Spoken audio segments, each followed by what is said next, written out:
reports and served on task groups concerning supportive housing, homelessness, poverty elimination, population health trends, social assistance reform, and inner city health. He has served as board chair and held executive positions in community health, nonprofit housing, digital literacy, and child care agencies. David is a founder of nonprofit organizations providing primary health and health promotion programs and housing for homeless persons and recent immigrants. He is currently a policy advisor to the Social Planning Network of Ontario. Ted Hildebrandt is the Director of Social Planning at Community Development Halton, a research and development organization that serves Halton's nonprofit agencies and community organizations. Ted has been with Community Development Halton for over 20 years. Ted's career has been dedicated to work in the area of social and health services, social research, policy analysis, and community development. He has a wealth of experience in a range of service, planning, and advocacy organizations that include grassroots and community organizations and voluntary sector agencies. Ted has authored and contributed to various research documents produced by Community Development Halton. Recent projects include Calculating a Living Wage for Halton 2021 Update, Community Hubs in Halton, and Challenges Facing Youth Transitioning to Work. He is an active citizen volunteer to support the development of a just and inclusive community where all belong. Among others, Ted sits on the Burlington Housing Strategy Work Group, Halton Housing Alliance, Halton Newcomers Strategy, and the Our Kids Network Research Committee. Angela Chaves is the traditional housing manager at Halton Multicultural Council. An immigrant and lawyer from Colombia, Angela joined HMC 16 years ago and has been growing in the agency since then. She finished her social services program at Sheridan College and started her journey at HMC as a settlement worker, but shortly after became the person in charge of the transitional housing program. Angela currently oversees the transitional housing program, a crisis program, and has always been involved with clients who struggle in their immigration by taking the lead in programs and initiatives focused on poverty, crisis, advocacy, and refugees. Garth Brown has been providing homes for homeless and those most in need for over 30 years. In the past decade, he has built legal secondary suites providing dignified, affordable housing for families from the housing waitlist in Halton and elsewhere. More recently, working with St. Patrick's Church in downtown Hamilton, he created a home for men leaving the shelter system. Garth encourages all of us to explore what we can do as individuals and collectively to create affordable housing in our neighborhood. Welcome to you all tonight, panelists. And now I will turn it over to David Thornley, who will get us started. You're muted.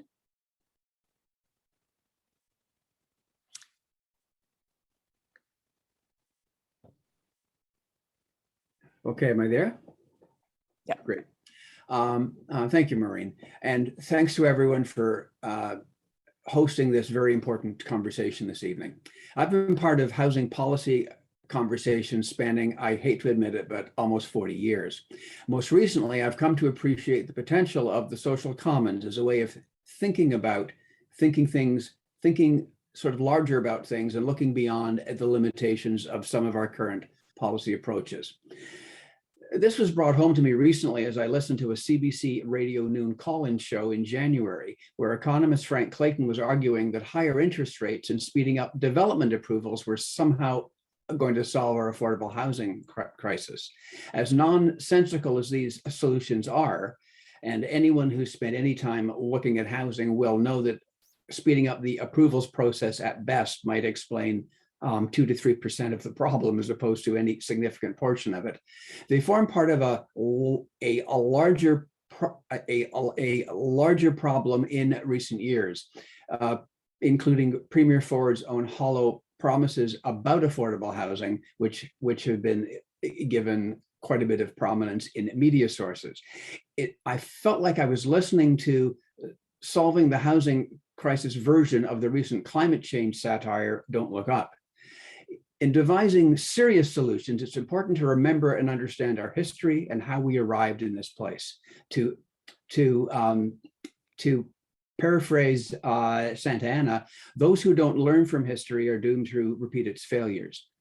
on the need to think outside the box and beyond the ideas and prescriptions of past failures. We should not look to those who created and benefited enormously from the current housing crisis to lead us out of it. As architect Buckminster Fuller once quite aptly said, to change something, don't figure out how to improve the system, build a new system which makes the existing one obsolete. Next slide. I've organized my presentation today into 8 parts. I'll start with a brief outline of what I see as the social commons framing of what housing is and the current housing crisis. Building on that, I'll talk briefly about housing as a human right and a public good, rather than simply as a commodity and private investment. I'll then provide a brief overview of the history of federal government leadership in partnering with the provinces, the territories, local governments, and nonprofit organizations on a variety of initiatives designed to increase the supply of affordable rental housing in particular, particularly between 1964 and 1994, arguing that we did a lot of things in that period that, although they weren't perfect, worked generally well, and that we've lost our way since. I'll then discuss how the current crisis is primarily one of a market failure and lack of government leadership. The market dynamics and motivations of actors in the private housing market are not well aligned with the need for bold action in addressing the housing affordability challenges that we face today. Next, I'll talk about the need for a profound shift in thinking and policy direction focused on the retention of existing affordable housing and the creation of new housing supply. Wholly consistent with a social commons framework, that shift might be characterized as moving from housing as a financialized asset for investors to housing as home, as an essential building block of social cohesion and community life. I'll then outline the scope of policy and program shifts I see as necessary to help to get us there. Finally, I'll speak briefly about how these policy shifts form part of a larger societal effort to rebalance risks and rewards in a way that both better reflects public purpose and community needs at the same time, and creating shared community assets at the same time that help to rebuild the social commons. So the question then goes, what is the social commons perspective on housing? I see a social commons perspective on housing as ensuring that everyone has access to safe, secure, and affordable housing as a shared collective responsibility. It builds from the recognition that housing is first and foremost a home, a place of kinship, family, child development, caring work, a place to share food and cultural traditions, and so much more. Collectively, our homes are part of the network of our social relationships, of community life that support the building of community, the creation of community, civil society itself, and are fundamental to the exercise of local democracy. It helps to build and sustain a sense of place, of belonging, and the ability to participate as an engaged member of the larger community. And as a result, unstable, insecure, inaccessible housing contributes to breakdowns in social cohesion, in human connection, and can worsen both physical and mental health and other stresses in people's lives, can lower educational outcomes and a whole host of other challenges, and of course also undermines the ability to secure and maintain work. Ensuring housing affordability also requires conscious efforts to enlarge the commons through community land banking and land trusts, and other ways of ensuring that as we create housing, we're also able to create shared community assets for broader community purposes. The next slide. So secure affordable housing as a human right. For many of the reasons that I just noted, the United Nations recognizes safe, secure, and affordable housing as a human right, and the assurance of which is the responsibility of all governments around the globe. We have a community level, provincial level, national level, and international responsibility as part of our social protection systems around the world to make sure everyone has a safe place to call home. It's recognized as a human right because it forms an essential foundation in maintaining both health and well-being and broader community participation.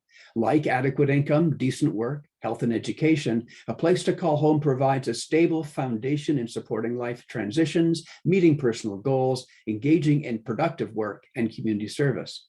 For more than 40 years in the aftermath of World War II, federal housing policy and supporting investments recognized the importance of housing as a core element in the creation of our system of social protections.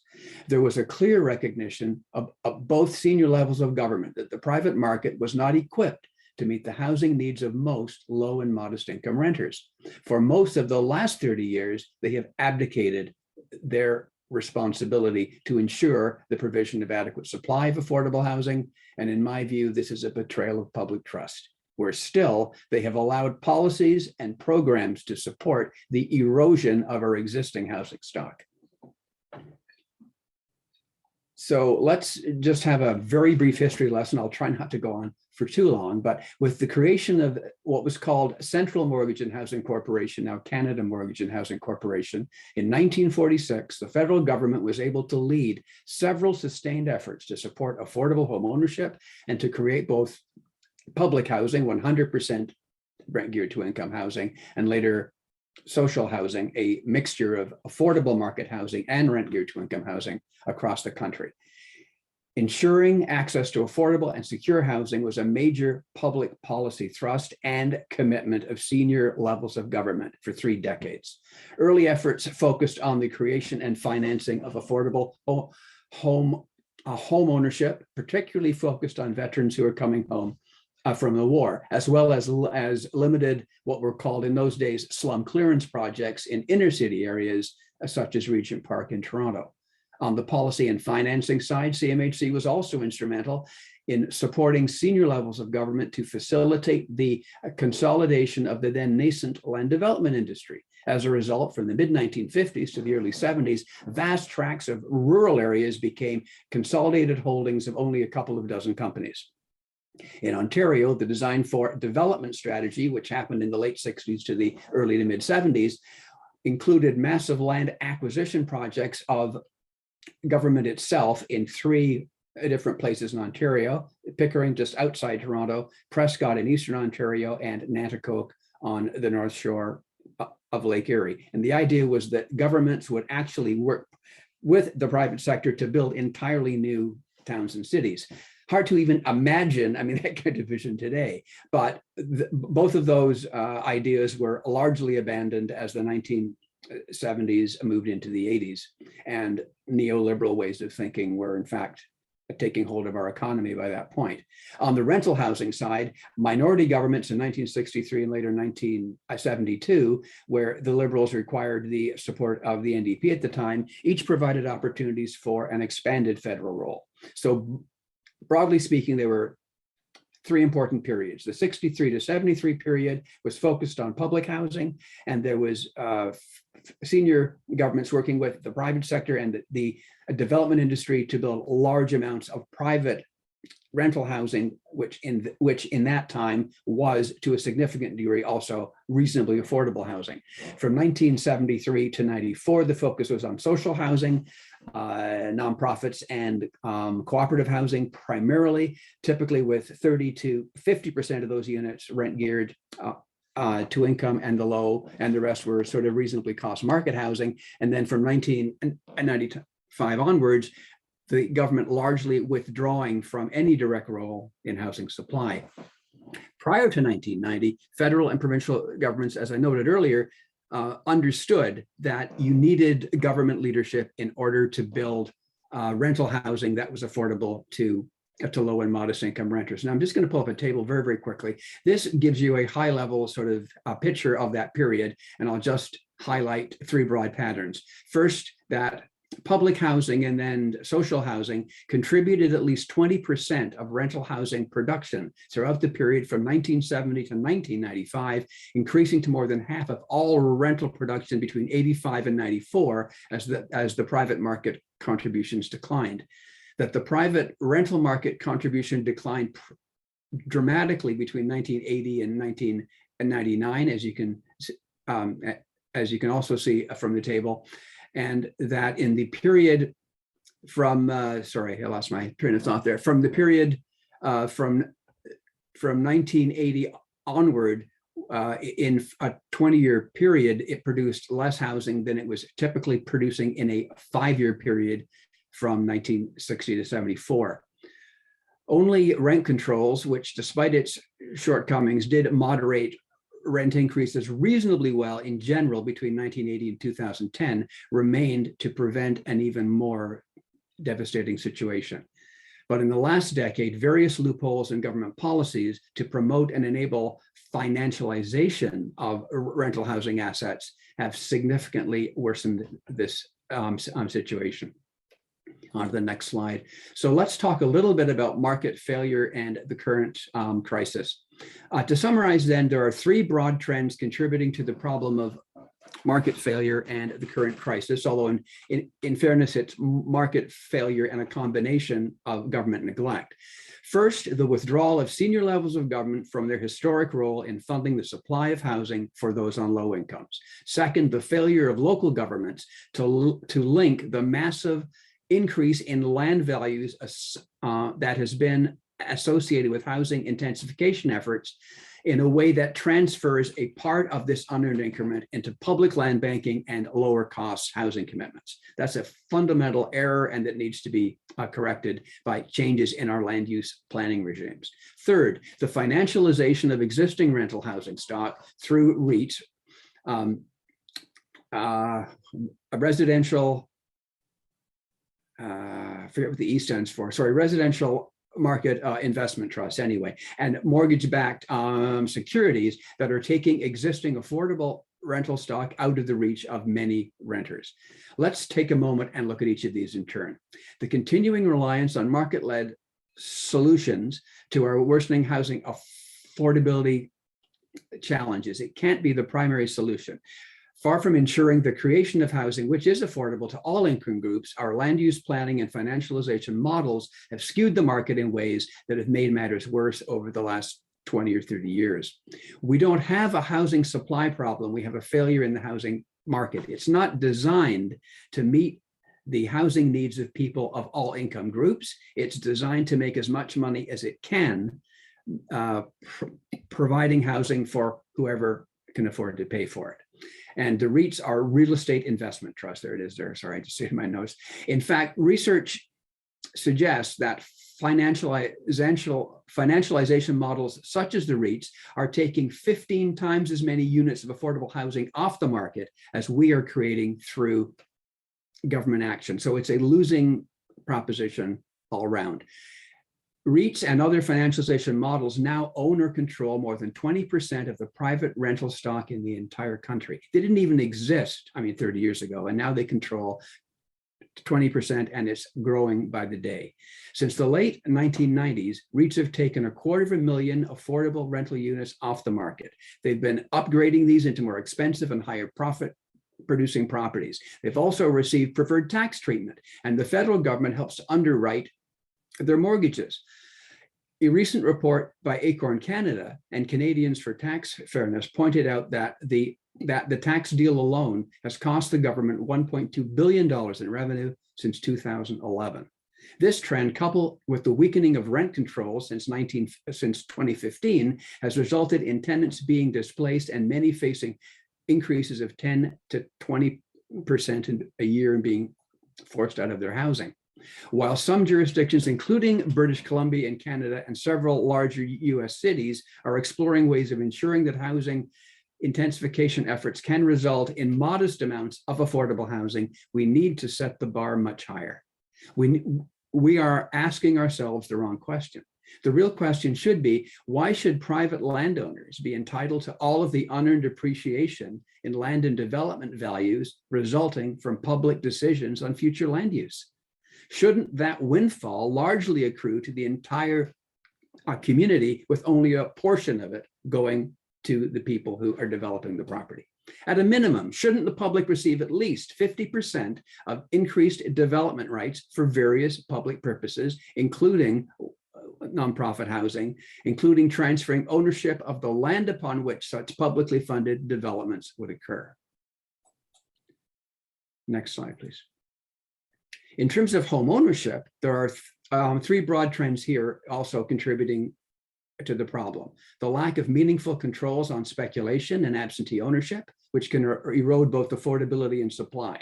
A lack of accountability and transparency in the operation of the resale housing market, creating mechanisms which encourage speculation and bidding up prices, and even includes closed bidding, where the realtors themselves or other realtors are able to outbid clients to actually buy the properties and then a few months later or a year later flip them. There's something fundamentally wrong with that, and it needs to be addressed. Tax subsidies and securitization of assets through mortgage guarantees that incentivize market behaviors based on reducing affordability and growing profits, rather than ensuring affordability and increasing the quality and sustainability of the affordable units. With the exception of British Columbia, few jurisdictions in Canada have taken any meaningful action to curb real estate speculation and tax absentee ownership of housing.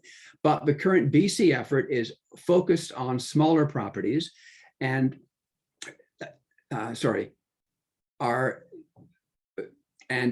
vacancy rates of properties which are vacant for more than 6 months in a year. Foreign investors pay an amount that's 4 times higher. Ontario does have a non-resident speculation tax, 15% of the acquisition cost of the property, but it applies only to properties of 1 to 6 units of housing and not to a vacant land or larger multi-unit buildings.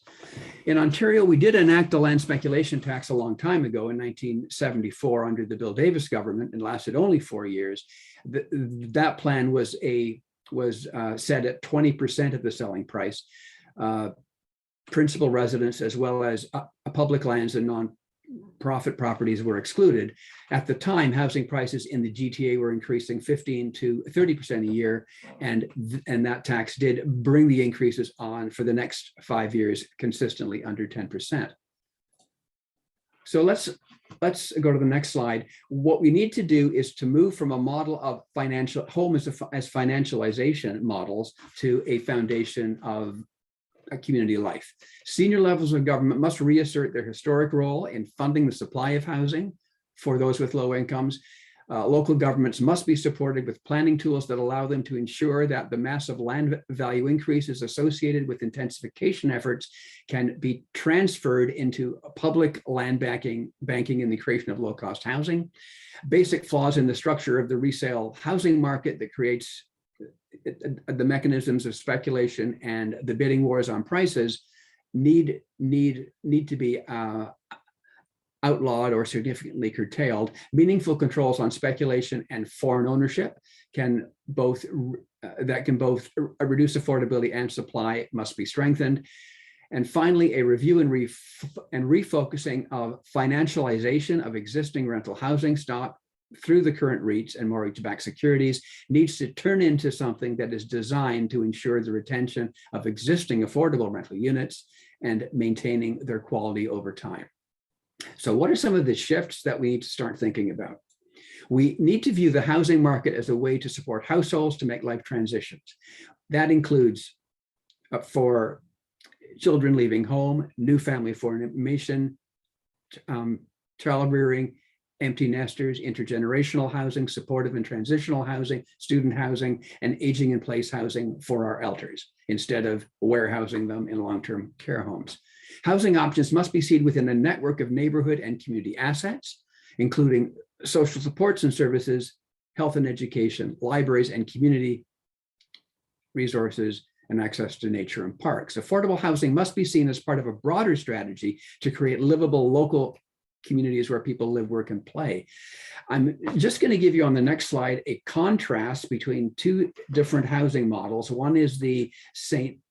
Lawrence neighborhood of the late 70s, early 80s, which I think was in general a good model and which could be replicated more broadly. And then a model that was developed while I was in actually grad school many years ago, and one that's happening right now near where I live, which is in Mimico in the Toronto area. So the St. Lawrence neighborhood, which is just east of the downtown core, was done sort of mostly right. The city and other levels of government partnered in amassing the land. Most of the buildings were between 5 and 10 stories in height. It was a 44-acre parcel of land, which was brought together. It was planned through a democratic and a public process, created 3,500 units of housing, 50% of which was in fact social housing, has a net density of 123 units to the acre, and 16% of the units are family units with direct access at grade. So it was socially mixed and a moderate income. You contrast that on the next slide with the Christie site redevelopment. So it used to be the Christie bakery site, which is near Park Lawn and Lakeshore in Toronto. And you can see from the picture, looks more like Hong Kong or Manhattan than it does anything that would resemble a neighborhood.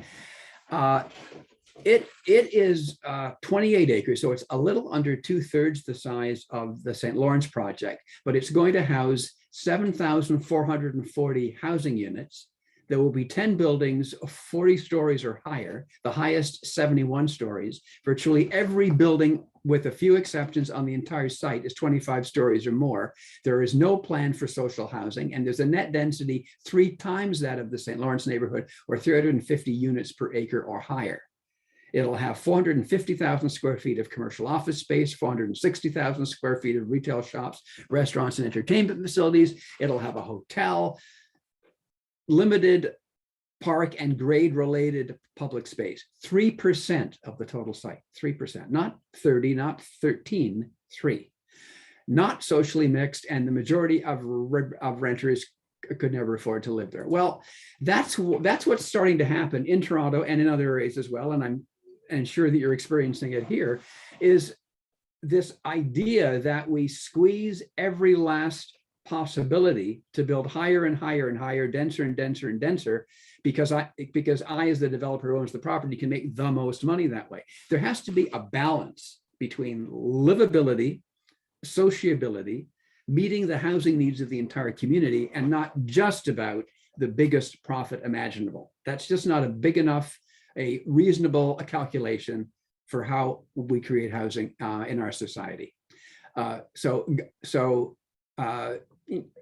looking at this, governments must dramatically increase investments in affordable rental housing, including land banking.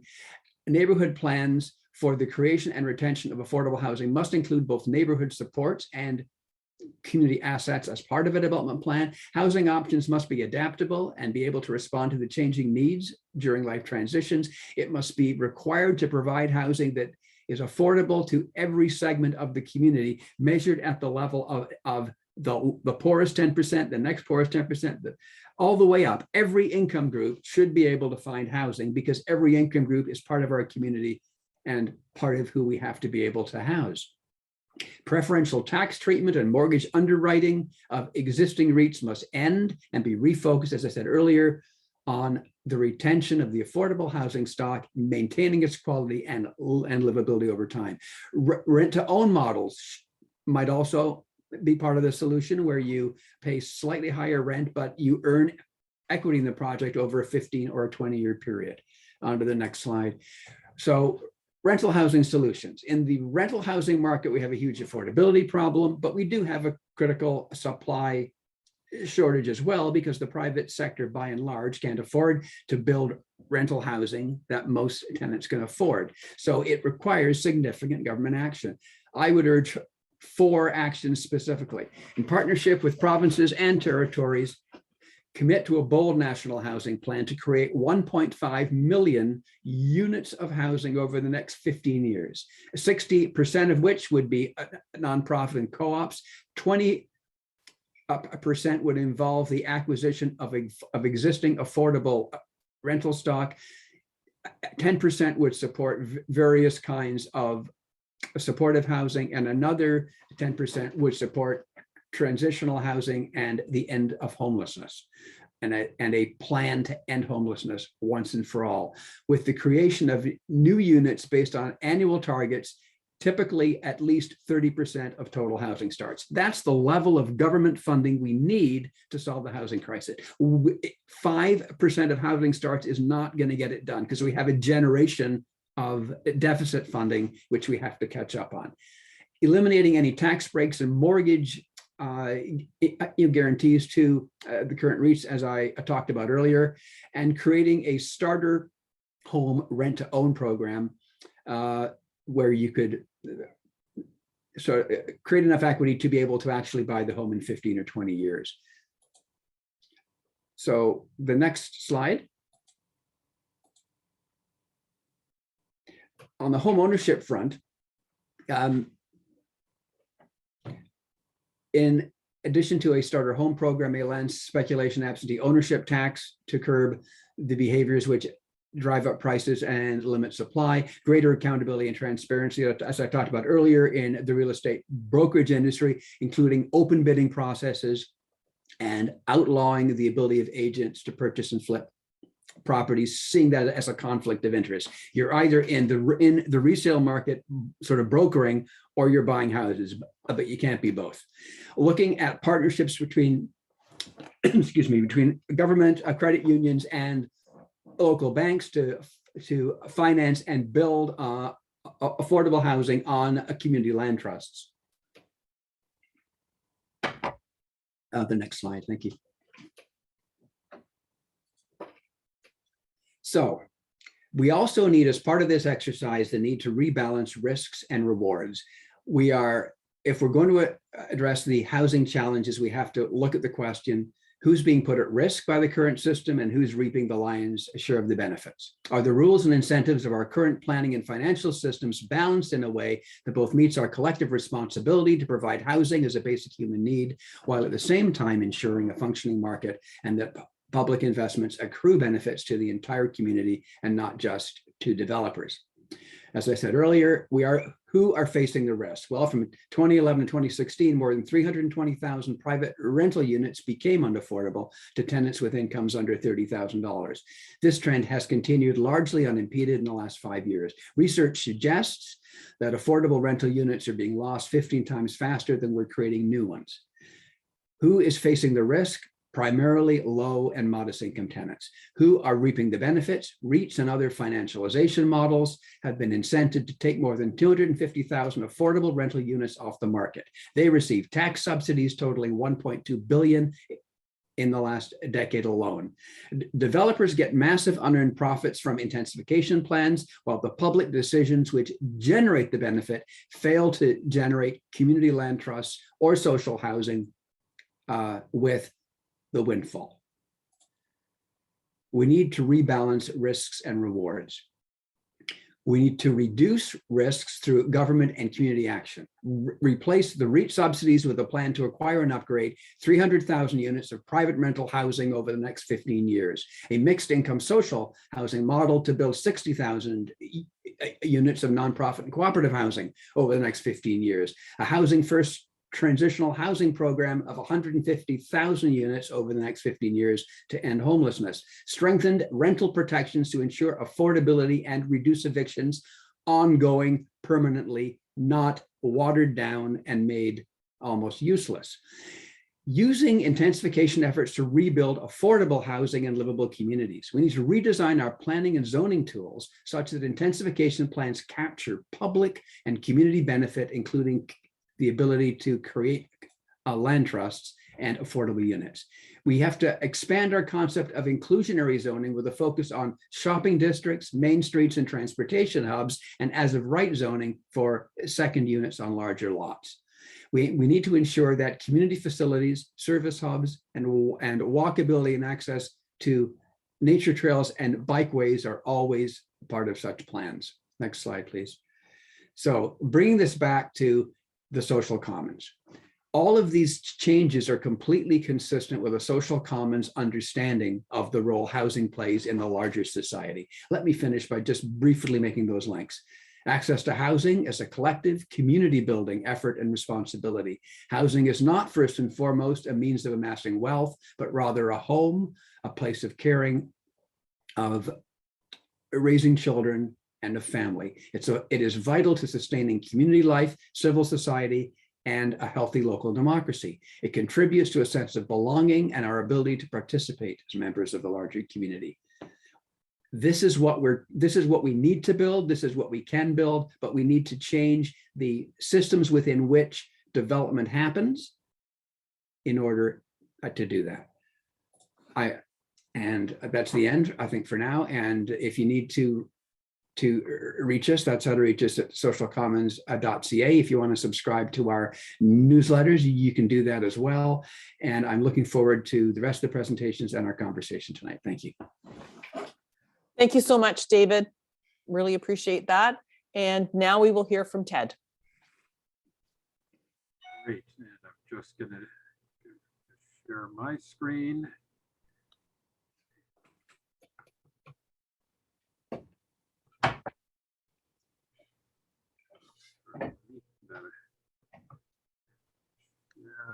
So are you seeing this now? My beginning slide? Mm-hmm. Okay, perfect. Thank you so much. And thank you, David, for setting that up for the information that I'm going to be sharing.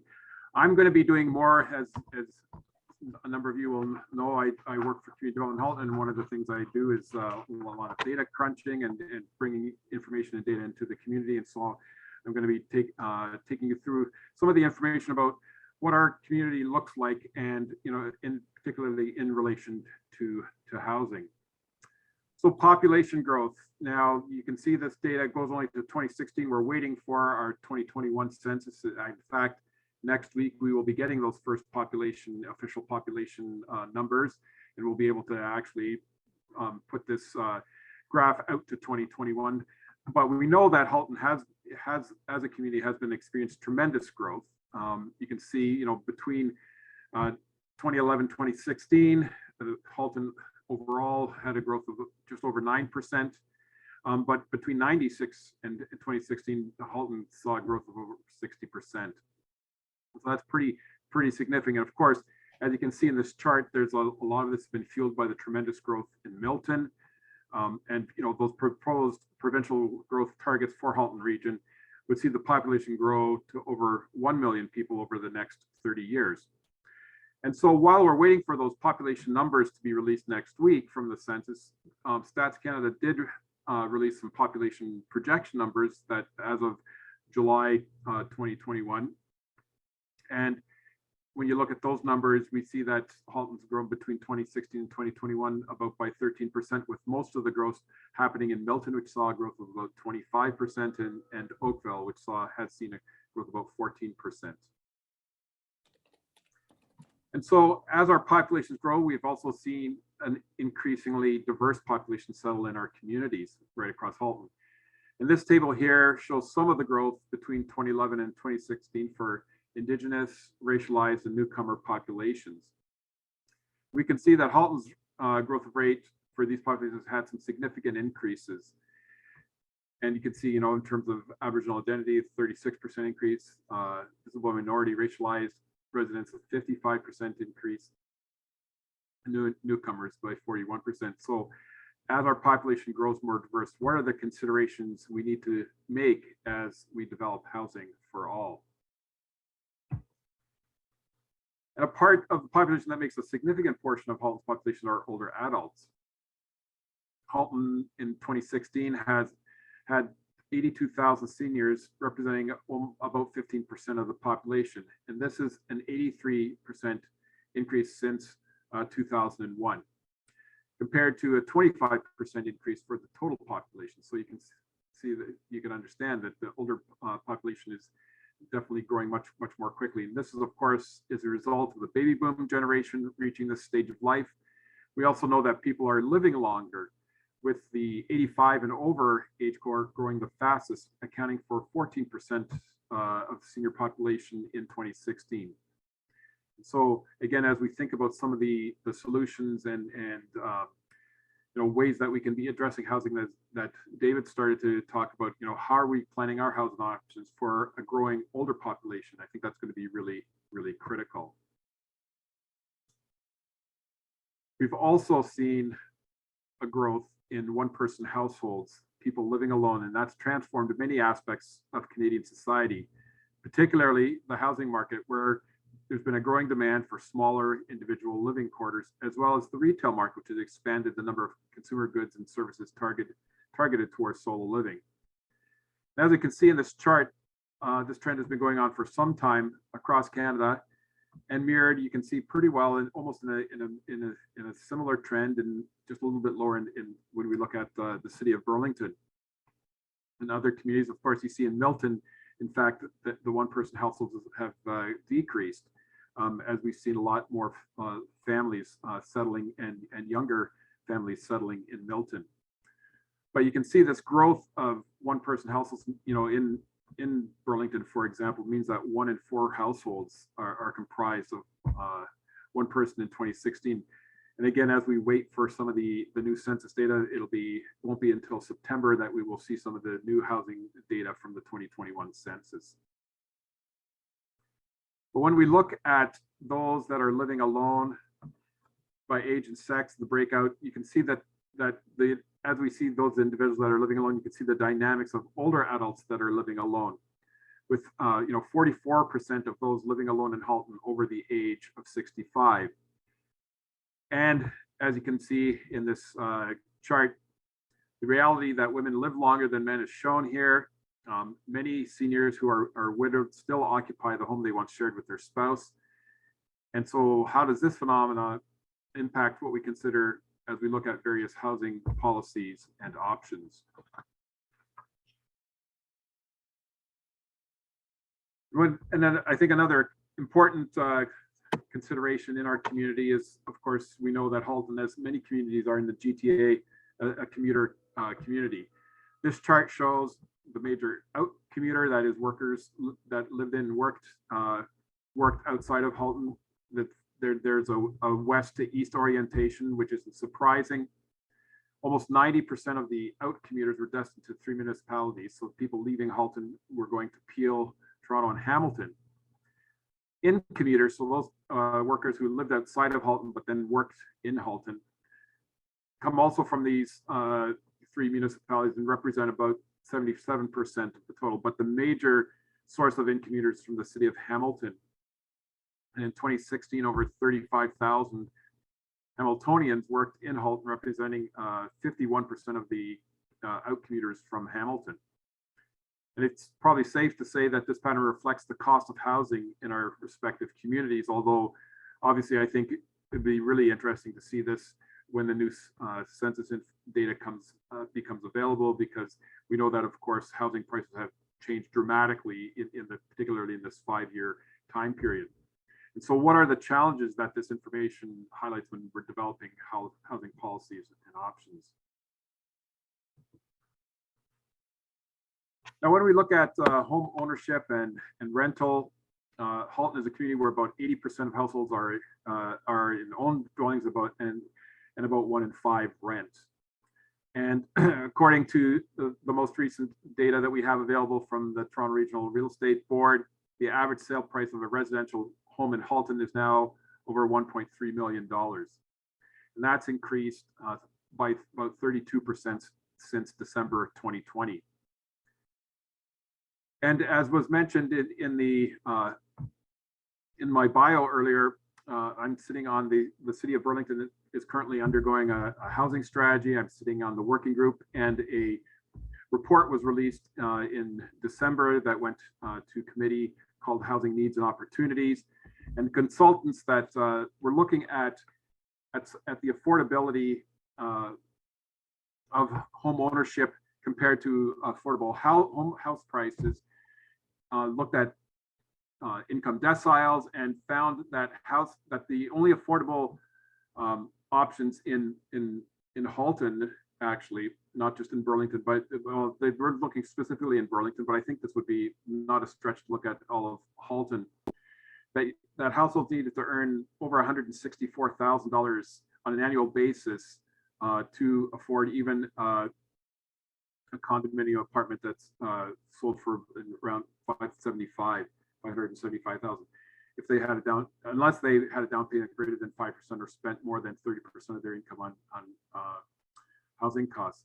So really becomes really challenging for people when they're looking at home ownership options. When that report also looked at rental options within the primary rental market, it's really only affordable, again, in that sort of bachelor or 1 bedroom apartment with households earning $60,000 or more on an annual basis. And this is further complicated by the low vacancy rates that we see for rental housing. Yeah, and I was hoping that CMHC would have released their new data for the rental market. They take a survey in October of each year. Typically, it would be out by now. Maybe it'll be out, in the next week or so. But in 2020, the average rent in Halton was just under $1,600, and we had a vacancy rate of 2.3%. And we know that a healthy vacancy rate is 3% or greater. Now, when we look at affordable housing, according to the Halton Region's 2020 State of Housing Report, affordable housing is housing with a market price for purchase or rent that is affordable to households of low or moderate income, spending no more than 30% of their gross household income on housing without government assistance. And Halton's housing model, gathers various information, including household income, household spending, housing costs, average rents in the region from a variety of data sources. Using this data analysis conducted through the housing model that generates thresholds, and that's what you're seeing here in terms of thresholds.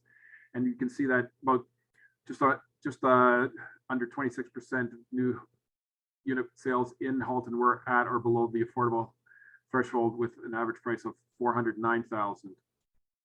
And so you can see the real challenge when people are looking for affordable housing options in our community. Just going back to the CMHC data, when we look at rental vacancy rates for those that are renting, again, as I said, CMHC considers 3% or higher vacancy rates in community as a healthy rental market. And as you can see, municipalities right across our community here in Halton have for the past 7 years stayed below that threshold, and currently, as I said earlier, it was at 2.3. And of course, you can see like Milton 0.9%. Really, really challenging. This means it's more difficult for renters to find suitable and affordable housing. And for comparison, I've also shown the vacancy rate for Hamilton, which currently sits at just under 4%. When we look at average rents, similarly, that trend of average rents, we've seen that increase of about 5% per year. And again, it'd be really interesting once we have the 2021 data to see how if that's accelerated or not. But this, coupled with low vacancy rate, really creates a situation where renters often have to look elsewhere for rental accommodations, and we've seen that time and time again. For residents in Halton that require assisted housing, there are nearly 4,000 subsidized units available in Halton. This is through a mix of both physical housing units and supports through programs such as rent supplement funding and portable housing allowances. And this slide just, again, information from the most recent State of Housing Report from Halton Region shows the number of different areas in which they're looking at creating some of those housing opportunities. One of the housing affordability benchmarks established by CMHC is that households should not be spending more than 30% or more of their income on shelter costs, or puts those households at greater risks around keeping that housing. At the last census in 2016, 24% of Halton's households spent over that threshold. In particular, though, we can see from this graphic, 45% of renters are spending more than 30% of their income on shelter costs, and it just puts them again at those 16,000 households, puts them at risk of homelessness, of really precarity of their household housing situation. In this chart, we see that when we're looking at both owners on the left and tenant households on the right, 81% of owners are spending less than 30% their shelter of their household income on shelter costs. But when we look at tenant households, of course, we see that 45% are spending more than 30%, and that there are 1 in 5 tenant households that are spending over 50% of their household income on shelter costs. This puts, again, as I said earlier, tenant households in precarious situations as they must make decisions around whether to pay the rent or pay for other essential costs such as food. And finally, I'm just going to look at the concept of core housing need.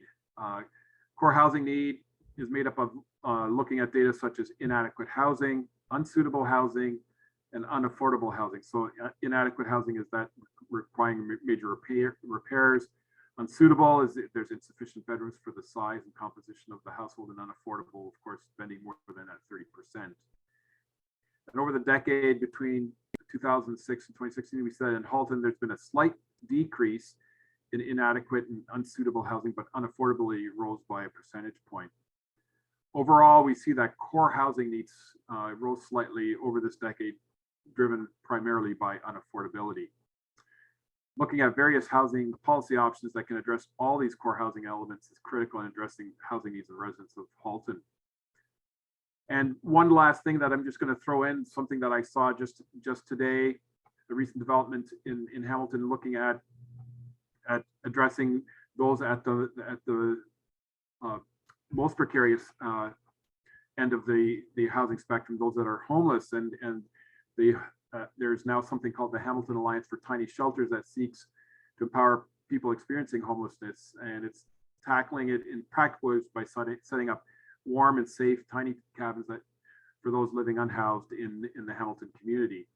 And it's really only intended though as a temporary solution to fill that systemic gaps in the current housing crisis, but with supports and embracing the housing first principles. And I think I saw that Kim Martin was participating this attending this session. SPRC, Social Planning Research Council of Hamilton, is one of the partners in that initiative. And I think there's another one of those, again, those unique things that we are seeing people coming to address some of those housing critical housing situations in our community. So that is my slideshow. Okay, thank you very much, Ted. Stop Lots of sharing. things to think about there as well. And Angela will now share her perspective.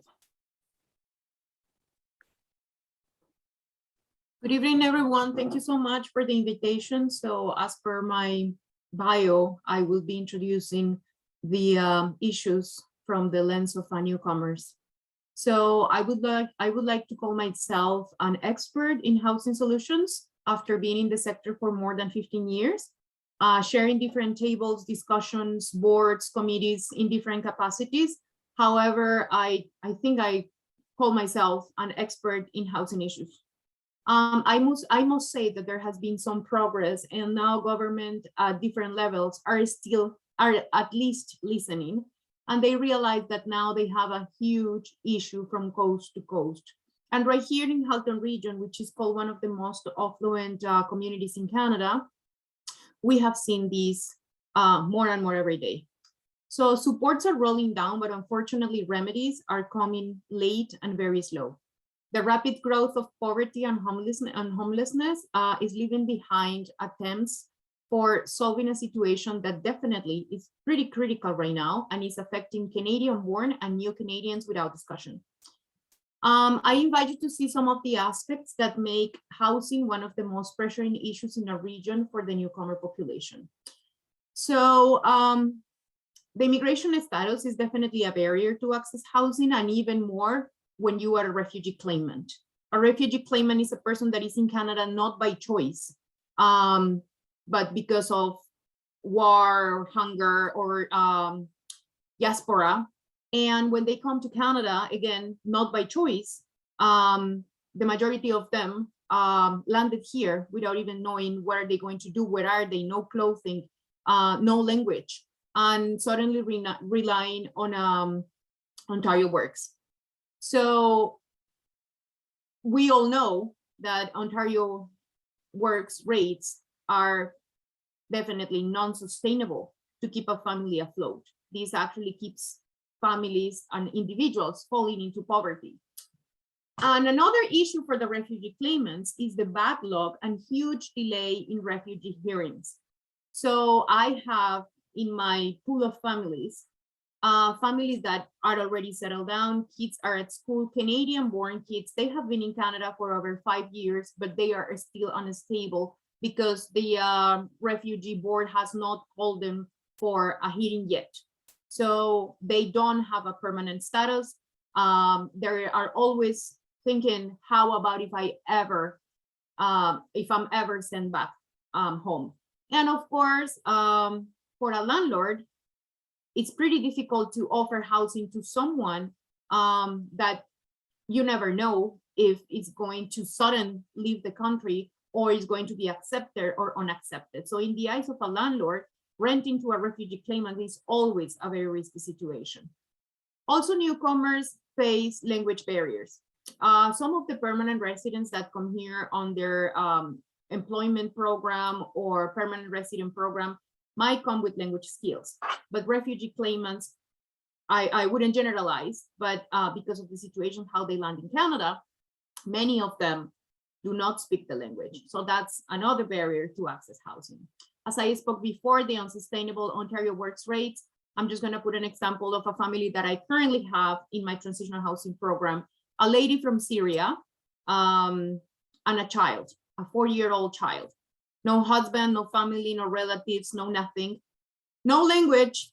And she gets $642 for shelter. She gets transitional benefit that she's going to have to pay back when she becomes conventional refugee, $300, so that's $900, and another $300 to $400 for living expenses from Ontario Work. So this gives her about $1,100, and that's all she gets a month. We were just looking at Ted's presentation that a basic 1-bedroom or a studio apartment in Halton is about $1,500. So how this lady ever is going to access any possibility for housing. So we have seen really difficult situations of under housing where these type of people, mothers, single mothers, or couples are living in rooming houses that are unsafe, are unhealthy, and illegal. So another issue for newcomers is lack of credit history, and this issue is common for refugees and for permanent residents. And I speak from my own experience. When you come to Canada, how come you're gonna have credit history? You're new in the country, so it's very difficult to build credit history. That takes you 2 or 3 years. If you have income, if you have employment, so you have to be a very dedicated person to build a healthy credit history. And in 3 years, perhaps you're going to be able to afford something. But again, I'm talking about a permanent resident. For a refugee claimant or conventional refugee, it is very difficult to prove or to show that you have credit history, which is becoming a must for landlords. There is also a systemic barriers in career accreditation. So many newcomers that come here with a full set of skills, education, careers, valuable professions, even careers that are in high demand in Canada, they see a huge barrier accessing employment because many of them, their education is either not valid in Canada or they need to access other courses or different exams to access the labor market. That's okay, that's fair. I understand that Canada needs to value their own professionals, but in some cases, having this accreditation of credentials is impossible because they're also very expensive. So right now, because of COVID, we are seeing how we have lots of doctors, lots of caregivers, lots of people in the health industry, very well prepared, trying to access an employment opportunity, but unfortunately the systemic barriers are stopping them from serving Canadians that are really demanding and will benefit greatly from their education. This, of course, will bring the newcomers to poor or underemployment. Another situation that is exacerbated by COVID is the ignorance of law, both in landlords and in tenants. Of course, the majority or the more vulnerable are the tenants. Landlords are becoming very abusive. And again, I'm going to bring the COVID situation because this has just exacerbated and exploded the issues and make them more visible than before. But the ignorance of law put them in a very vulnerable situation. a landlord might come with a letter saying you are evicted because you're too noisy, and then the family that is a refugee claimant and do not want to cause any troublesome for the country because they are afraid of being deported, end up leaving a house, and then they end up homeless and if they don't know the law and if they do not know the community services available, we will have just another statistic for homelessness. And abusive landlords that, again, they might not know the law, or they might know the law pretty well, and they know that there is always something that they can sneak to win and make a family homeless if they need to raise the rent, there are always several excuses in order to raise the rent, or maybe take a family that they do not like and bring somebody else that is willing to pay more, or in a smaller family. We also see several issues in cultural and ethnic factors like multi-generational families or large families. We have seen a huge afflux of immigrants from Arab countries and South Asian countries, and these are by culture large families. So we see a family where grandparents, in-laws, and 4 or 5 kids landing in Canada, they do not want to break because they have been always living together. They relied on the support to each other. Kids are as important as grandparents, and housing is very expensive, and they of course need larger homes, which we do not have in Halton. Poor public transit, this is a problem that is predominant in Halton. So a family that needs to access perhaps an affordable unit in Milton, but if they found employment in Burlington, the commute is almost impossible. Domestic violence, and now in COVID, we saw exacerbation of domestic violence, leaving a lot of divorced families, making the men single, accessing the single shelter, and the mother also with kids at the family shelter. Then they realized that perhaps it wasn't such a good idea to break the marriage. They decided to be together after they faced the law and the police and everything. And with all these restraining orders, it is impossible. I have a situation where a family was broken up by a neighbor that the neighbor thought that the husband was beating the wife. The police came. The family did not speak the language. The guy was taken into custody. He suffered a heart attack in jail. A family with 5 kids, restraining order. To make the long story short, mental health issues for the entire family. The family completely broke down. And right now we have this family in the shelter. And another is the withdrawal of sponsorship agreements. When the wife is not as submissive as the husband wants, the husband can drop the sponsorship agreement. Right now, we have a case all over Canada from an Israeli lady that is going to be deported, and they have an 8-year-old child, Canadian born, and the answer for the system is the child can stay with the father.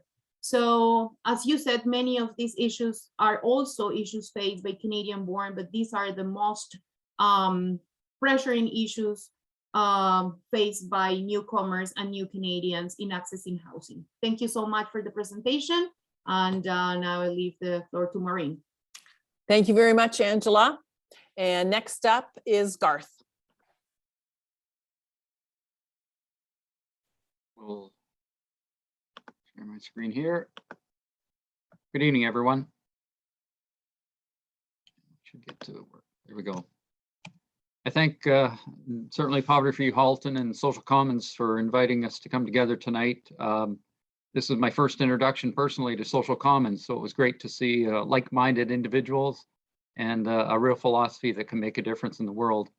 I am going to ask you to buckle up because I'm going to fly through slides over the next few minutes and hopefully leave you with a thought as to what we can do as individuals in the properties we own or our friends own or family members own. And how they could potentially become greater assets to provide housing for those in need. I know when we think of homelessness, we think of those who are on the street or on exit ramps, and that is a reality here in Halton as it is in Hamilton, Toronto, and elsewhere. This screenshot I captured back in October, somewhat ironically, speaking of the needs for a shelter in Kitchener. compared to poor Elon, who had to sell off 1.1 billion of its stocks to break even. In Kitchener, there's been 300 homeless in 2018, and that grew, it tripled to 1,000 just last year. Elon's up 12 times what his earnings were over the same period of time. We do have inequality. I guess I'd like to point a very short spotlight on how our government is addressing the answers. And I guess I've been an advocate to create affordable housing, but let's do it affordably. As taxpayers, we all want accountability at all levels. When it was first announced, the $1 billion to help create 3,000 units equated to, I'll get back here, to 333,000 per unit. More recently, the City of Toronto was given 132 million to create 233 units. That worked out to about 566,000 per household. I learned from a Hamilton City staff that the 13 million they were given last year in the Rapid Housing Initiative created 38 units, about 340,000 per unit. Add to that the soft costs. The City of Toronto, and this was from a report in 2021, recommended that over $40 million of soft costs to developers to create these units be forgiven. So when we look at the 1,000 units they were planning to create with that 40 million forgivable amount, it works out to an additional 40,000. So as taxpayers, we have to ask ourselves, instead of paying 350 to 600,000 per unit, how about spending a whole lot less and getting it done a whole lot faster? I'll share an opportunity and a solution that can do just that. As we look at the cost of homelessness, it drills down, as Homeless Hub has quoted, $7 billion per year. There are various reports, one from way back in 2008 suggests up to 135,000 per person, 53,000 per person through a more recent 2017 suggestion. But ultimately the costs, not just in terms of housing, but also with the hospital, or our healthcare system, our judicial system, so many aspects of our infrastructure are affected by homelessness. Since 1990, I've worked to find solutions. The home at the top left is one that I've operated since 1990 in Kitchener. To this day, the monthly rents are $360 to $500 per person, and it carries on providing safe, secure, affordable housing for men coming in off the street through shelters. The home on the right is in Oakville, and it provides housing for individuals within an agency or being supported by an agency who have mental health and were in many ways in crisis when they were able to move in and call this home their home. Through Halton Multicultural Council, Angela and her team, in 2012, we bought a home. The first day that we got possession, a family from a newcomer family in Halton moved in into the 3-bedroom, and within 4 months, we had a 2-bedroom created. And that 2-bedroom, the first tenants there was a mom and her daughter escaping an abusive relationship. And it served many individuals on a transitional basis throughout.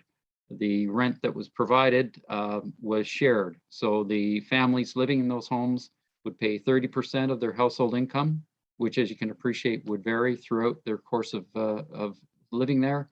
And then the balance would be topped up by a rent subsidy provided by Halton Region. And in 2020, working with St. Patrick's Church, we purchased the home you see at the bottom left. 6 men now live here. They all came out of shelters off the street and are so happy and moving forward in their lives. And we've kept the rent very affordable for them. $500 meets pretty close to what ODSP provides as far as the shelter allowance here in Ontario. Unfortunately, as you can imagine, there's not too many spots that provide any accommodation for $500 a month. So we're happy to provide that in Hamilton and elsewhere. But the homelessness is just the tip of the iceberg. And like all icebergs, there's a foundation of below the surface. And that's really where I envision those who are on our wait lists. Ironically, CMHC had a Let's Celebrate National Housing Week in November. There's not much to celebrate, guys. Like we're sitting with obviously 1.5 million based on the numbers that they say here, who are in housing need. And we know, extrapolating from Ted's numbers, that that's greater again, based on those who are spending more than 30% of their household income on housing. Just a snapshot very quickly in Toronto, the wait lists show almost 80,000. Edmonton's 9,000, 23,000 in Montreal. The numbers carry on. And in Alberta, they announced a new website that provided affordable housing. But unfortunately, at the bottom, the next screenshot was, sorry, we don't have results at this point. So they have gotten better, and there are more inventory of housing available on the site. I checked it out again more recently, so that's good to see. To echo what David was saying at the outset, this analysis was provided by the City of Toronto in 2019. The numbers there reflect exactly where David's coming from. Before 1960 and through to 1980, about 250,000 purpose-built rental units were created in the Toronto market. Since 1980 to 2018, only 18,000 units were built. Pitiful. And I guess being an older Canadian, we always say, well, leave it to the youth, the younger generation. I think we all are accountable for our actions and how we react to these realities. And I really appreciate everyone being in attendance today to see how we can all collectively and individually make a difference. The most recent data that I could find, because back in 2016, Ontario Nonprofit Housing Association used to audit every area for housing waitlists, and that exercise stopped because of the inconsistencies of the data being collected. But in an article from last year, it was indicated that there are 3,200 individual or applicants on the housing waitlist. Andrew Bellahura is quoted in the same article, so I'm assuming that number is accurate. And the last audited statistics suggested that 1/3 of those people on the applicants on the wait list are seniors, 1/3 are individuals, and 1/3 are couples and families. So if we take that and think about what Ted said earlier about this burgeoning senior population, it's a reflection of the need. And one of the reasons that Halton Region says, if you need affordable housing and you're turning 65, apply when you're 60 and you might have a chance. There was a great announcement a couple of weeks ago about the success of the Rapid Housing Initiative, reaching or will be planning on 10,000 units being created coast to coast. But a study done by the Parliamentary Budget Office suggests that the government is still falling short on its commitment to invest in all aspects of housing. So my suggestion as a solution is very simple. Create a new inventory stream. Make sure that it's affordable, make sure it's dignified, open those new inventories of homes to individuals of all ages and families who are on our housing wait list today. Inspire the community to become involved. And it's been a tremendous experience to work with homeowners and investors who have participated in what I've been doing over the last 10 years. And one fellow said, the best investment of his life has been what he's done to create housing for the families who need it most. The incentives that could be provided aren't currently in Halton, but are being provided in various regions throughout Ontario, can provide homeowners with a carrot to do it and do it legally and create it for the benefit of those who need it. And make sure in all cases, whether it's a family or whether it's an individual, whether they're young, whether they're old, make sure that we've got the wraparound supports that exist today with agencies that can make it work. David in his presentation touched on second units, and that's where I've had my hands on for the past decade. Second units are a solution. This article in an opinion letter written back in October speaks to secondary suites being the easiest way for every homeowner to participate in building cost-effective affordable housing. In the city of Burlington alone, there are 20,000 detached homes that are already zoned for an as-of-right legal secondary suite. Could you imagine if only 1 out of 10 of those homeowners took the initiative to create one of those units cost-effectively, create positive cash flow, and create a home, a very safe, affordable, dignified home for a family coming in off of the wait list? By the way, John Sherman, who's quoted here and who wrote the editorial, works for Indwell, which is one of the affordable housing developers who are doing great work throughout Ontario. And for him to come forward with the focus of Indwell being multi-res in a very big way, for him to come forward and identify secondary suites as part of the solution was very honorable on his part. I guess Angela and I do go back to around 2010, 2011, and 2012. I was volunteering on the Transitional Housing Committee, where, as Angela touched on, we would have 12 families asking to come on board. Only one of those families would be able to get the unit that was available at that time. The other 11 would go back on the wait list. And I got fed up. So with the city of Burlington providing those 20,000 units on a map, we were able to find a home that worked. And as I mentioned earlier, we were able to support 2 families by creating a secondary suite and creating a home that was updated, modern, and meeting code in all respects. More recently, I've worked with other investors to create homes of this nature. And a woman and her daughter live in this particular home here. This is the most recent one that we finished in a basement in Burlington. And the focus of legal is so that everybody can sleep at night. You need to make sure there's 2 means of egress, exit in case of a fire. All the smoke detectors and separations have to be up to code.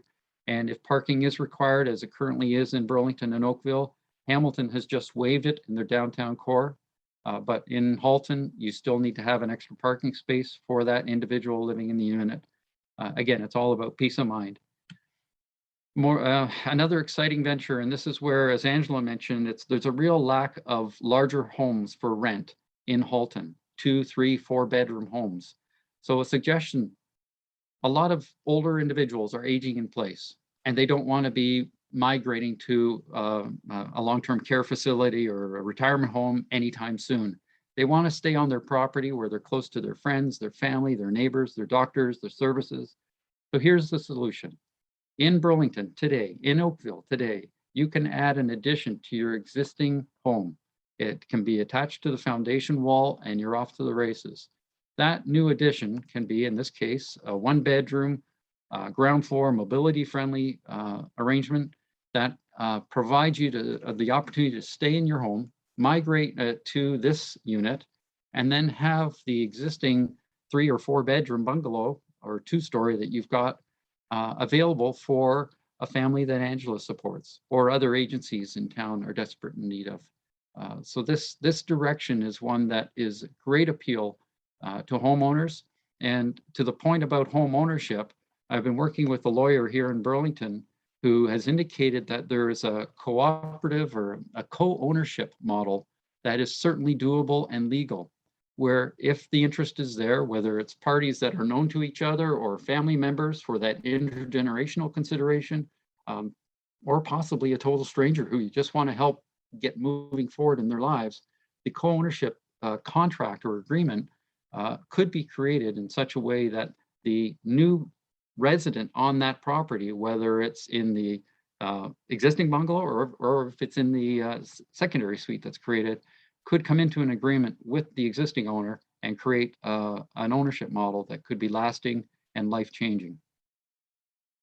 I won't get into this too much detail. City of Hamilton has gone through major changes to their secondary suite bylaws, including detached second dwelling units, which you see at the bottom. Those are reality now and are being considered with laneway houses. Ted mentioned tiny homes, and Kitchener's had a tremendous initiative going on up their way. I'm a fan of tiny homes because it's better than living in an alley, but they're certainly not a permanent solution. And we need to look at ways that people can live with dignity and with all the amenities that we expect to have, they should be given as well.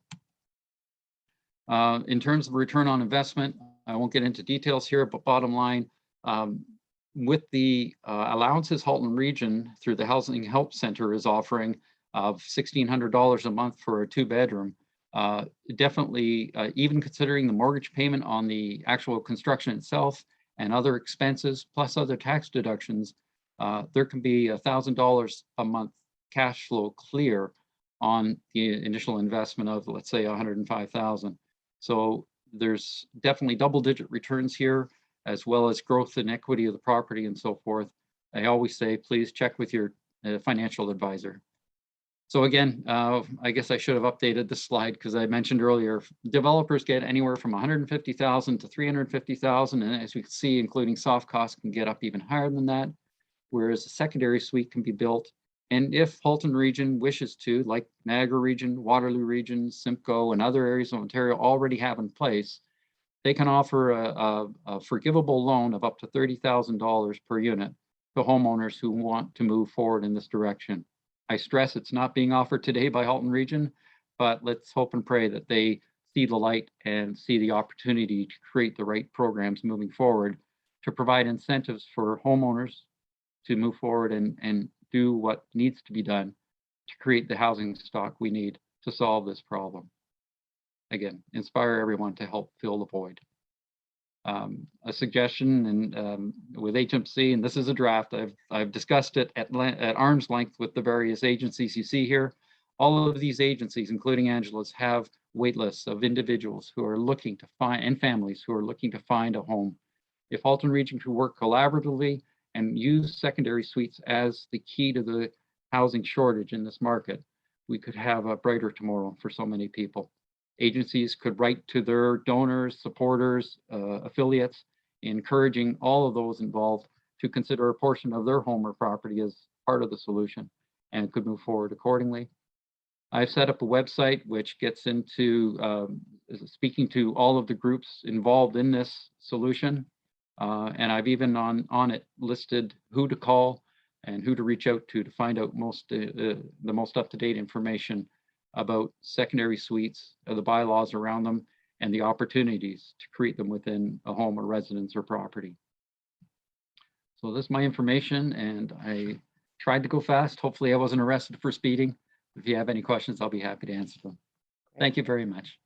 Thank you very much, Garth. And thank you very much to all four of you, David, Ted, Angela, and Garth, for sharing your expertise and creating the opportunity to have a conversation tonight. We also want to thank those of you who submitted questions. Some of your questions may already have been answered by the panelists, and we'll do our best. But if your question's not answered by the end of the evening, the organizers will follow up and try to answer to the best of our abilities. So I have 3 questions that have been submitted. They are not for anybody in particular at this point in time. So I am just going to throw them out, and I will let you, determine who would like to jump in. So the first question is from Andrew. Is there data that exists showing the connections between unstable housing and mental health concerns? Is there a correlation that can be drawn? For example, by providing housing for everyone will improve mental health episodes by reducing them by X%. David, you want to start?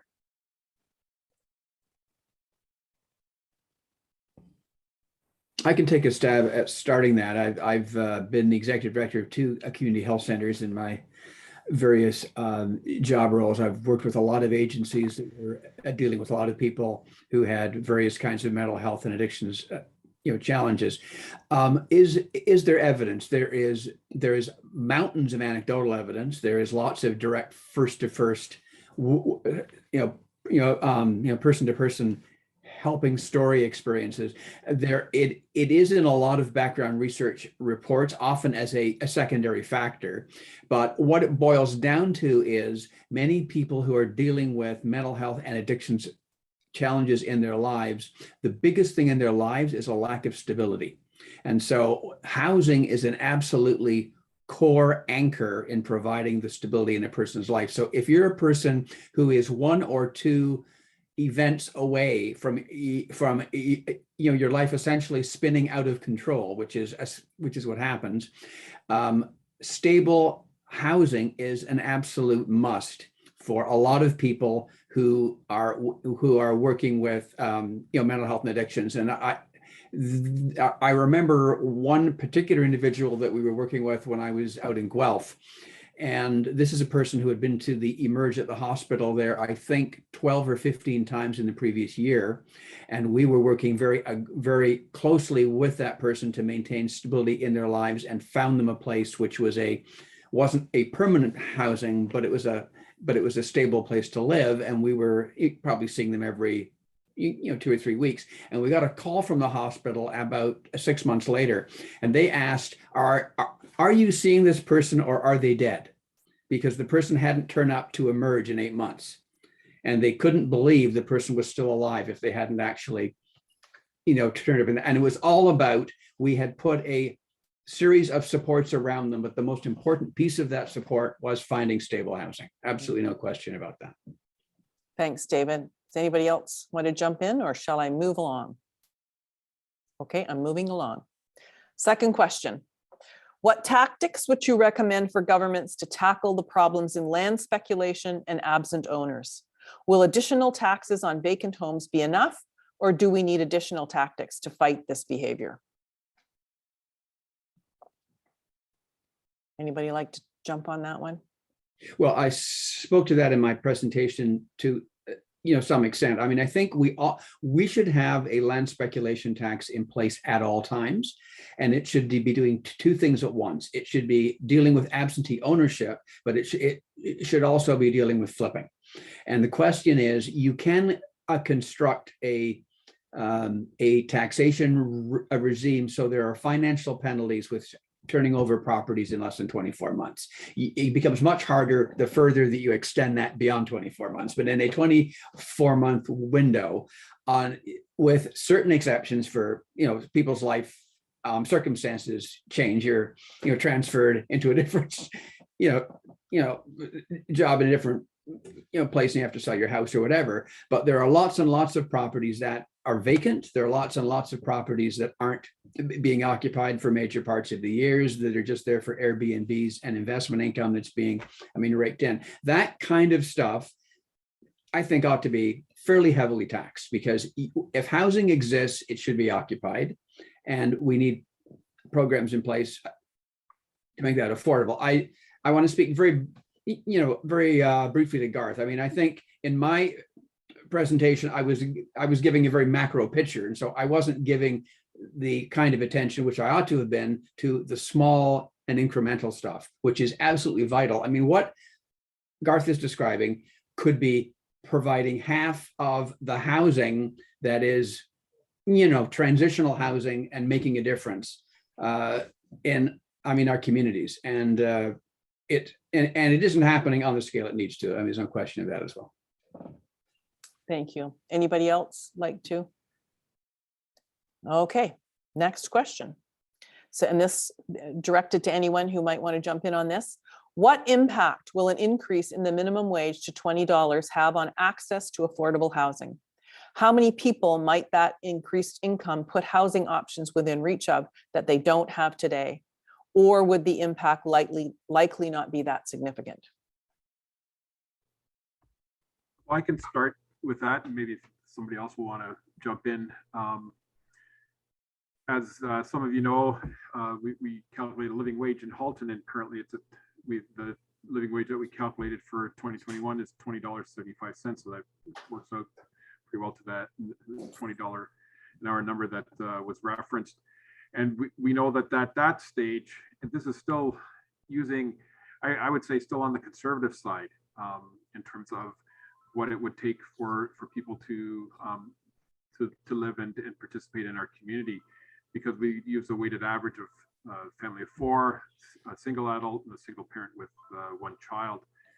And we know that the housing costs still are significant, and the housing data that we were using, it's lagging in terms of using CMHC, and even with the cost of living, cost of inflation factors, still lagging. And so I think would $20 an hour, a minimum wage of $20 an hour, make an impact? I think it would go a long ways. Would it totally deal with the situation that we find ourselves in terms of housing? That's hard to say.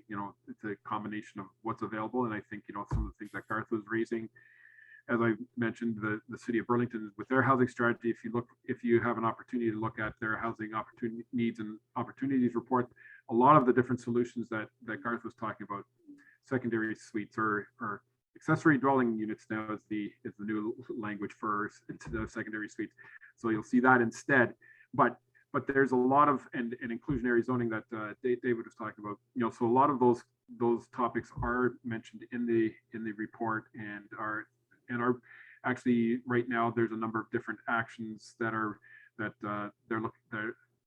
there's a survey out right now, open for another week or so, that they're looking for feedback from Burlington residents on some of the action items, including some of those pieces around inclusionary zoning, secondary suites, carriage homes, all those aspects are there. So I think going back to the original question, though, would that $20 it would have an impact? Would it totally resolve the situation? That's hard to say. I don't know if anyone else wants to jump in. Well, I think it Go ahead, would honestly, sorry, Garth, you go ahead. You haven't spoken. Yeah.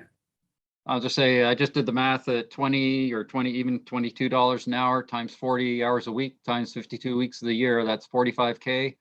30%, if that's the number as Ted's mentioned, that makes it affordable, that works out to 13,000 a year. So a little over $1,000 a month. And it's tough to find that now for a reasonable size 1-bedroom apartment and anywhere in Halton. So it all comes back again to supply and demand. Create more housing stock, and then that'll buffer the sizable increases that we're seeing, including bidding wars for rental units, including 12 months upfront cash, no questions asked. There are a lot of things that some landlords, unfortunately, are able to play with to create an atmosphere of take it or leave it. And many people are having to leave it because they haven't got the money to take it. Yeah, what I was going to say is that it would benefit primarily households with 2 earners and either no kids or 1 kid. Yeah. Okay, thank you. Got a couple more if people can hang in just for a little bit longer. What risk exists in promoting personal solutions to adding additional supply, for example, secondary units? Is there a risk that governments can get further complacent in providing managed public solutions if private citizens start becoming more active in providing affordable housing? I'll speak to it. Risk is all around building it legal.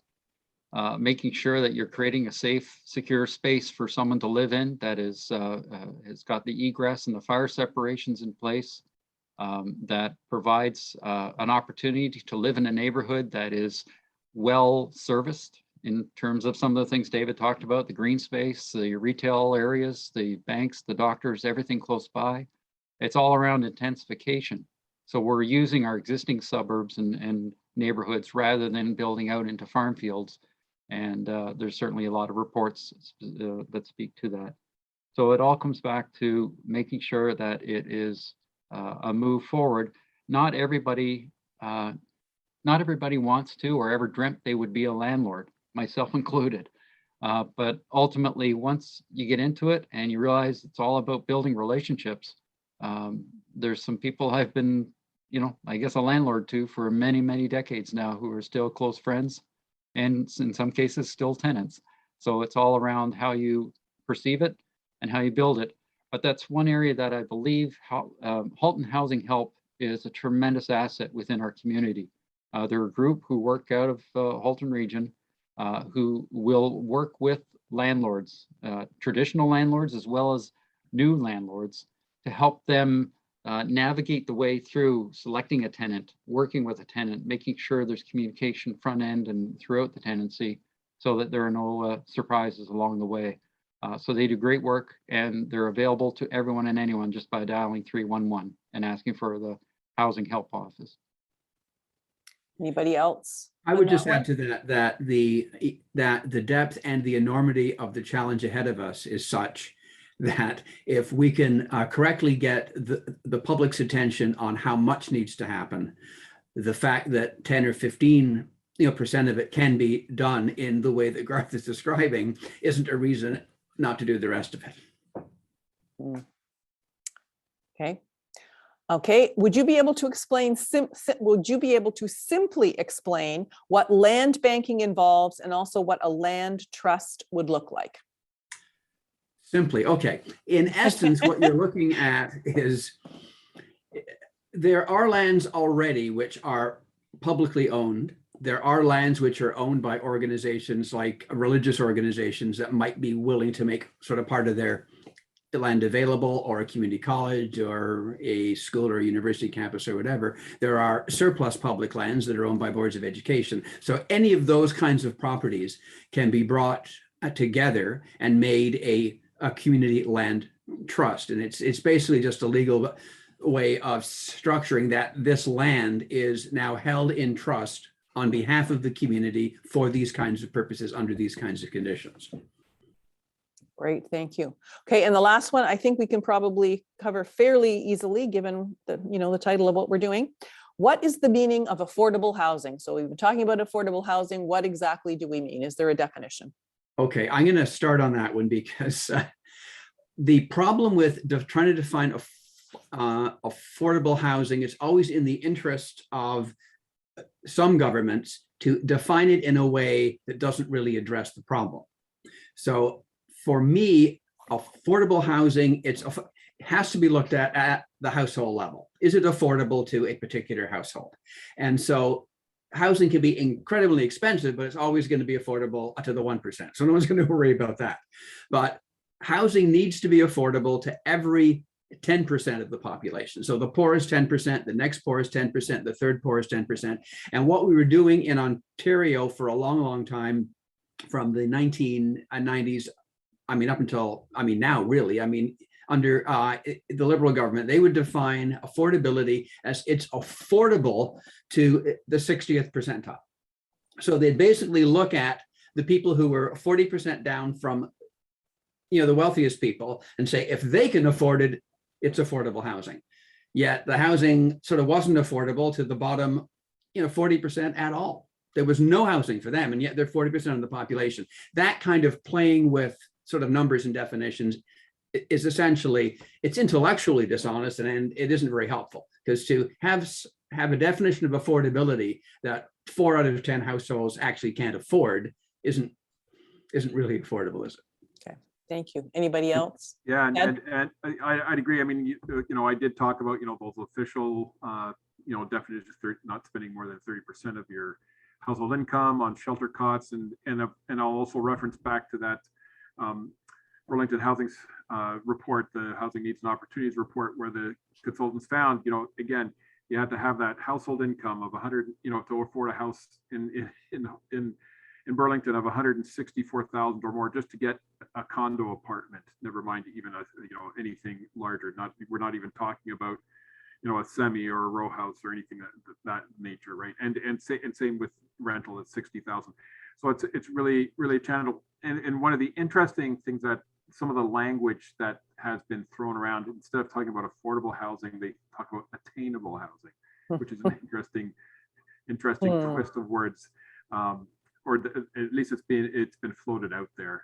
So definitely some interesting dynamics. But I think that you know, even if you look at what the region of Halton says is their threshold, in that one of the slides that I had was, I think it was about 410,000 was the threshold, the most recent affordable house, you know, for ownership. Again, we see even that is probably on the low side given the way the market has gone over the last couple of years. So yeah, so those are some of those working definitions of affordability. Okay, thank you very much. Okay, now it is my role to kind of wrap us up. And so first of all, a huge thank you to our panelists for their insights. You've certainly provided us with much food for thought and tools for action.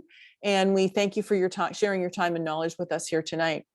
At Poverty Free Halton, we're already contemplating our next event, so please stay tuned for that. And as you know, the event was recorded, so we will follow up to provide you with that link, a link to the presentation slides, and a link that allows you to contact our panelists if you wish any further information. Thank you again to Kirsten and Samantha for keeping us all connected and on track. You don't know what's been going on behind the scenes, but let me tell you, it has meant that all of this has run very smoothly, and we really appreciate them for that. And then, of course, especially a thanks to all of you for sharing part of your evening with us. We really appreciate your interest, and we look forward to working together in a society of equity, justice, and shared opportunity for everyone. Good night and keep safe. Good night. Night, everyone.